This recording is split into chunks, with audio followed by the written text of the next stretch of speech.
विक्रम और बेताल की अगली कहानी सुनिए। अपराधी कौन। बनारस में देवस्वामी नाम का एक ब्राह्मण रहता था। उसके हरिदास नाम का पुत्र था। हरिदास की बड़ी सुंदर पत्नी थी। नाम था लावण्यवती। एक दिन वे महल के ऊपर छत पर सो रहे थे कि आधी रात के समय एक गंधर्व कुमार आकाश में घूमता हुआ उधर से निकला। वह लावण्यवती के रूप पर मुग्ध होकर उसे उड़ा कर ले गया।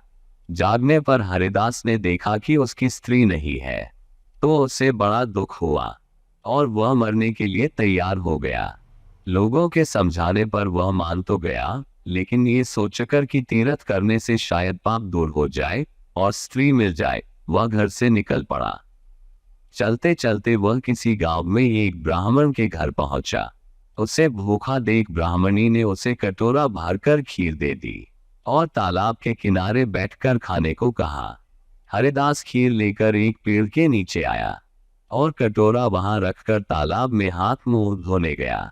इसी बीच एक बाज किसी सांप को लेकर उसी पेड़ पर आ बैठा और जब वह उसे खाने लगा तो सांप के मुंह से जहर टपककर कटोरे में गिर गया। हरिदास को कुछ पता नहीं था, वह उस खीर को खा गया।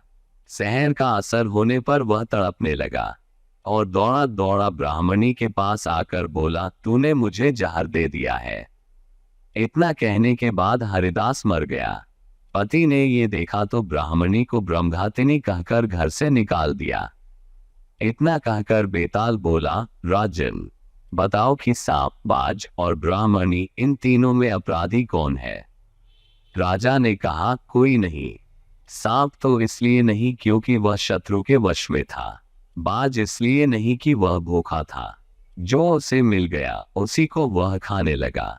ब्राह्मणी इसलिए नहीं कि उसने अपना धर्म समझकर उसे खीर दी थी और अच्छी दी थी।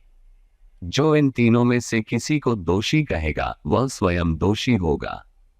इसलिए अपराधी ब्राह्मणी का पति था, जिसने बिना विचारे ब्राह्मणी को घर से निकाल दिया।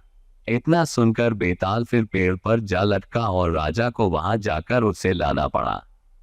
बेताल ने चलते चलते नई कहानी सुनाई। हम इसी ही और कहानियां लेकर आते हैं। अगर आपको ये वीडियो अच्छा लगा तो जल्दी से चैनल को सब्सक्राइब कर दीजिए।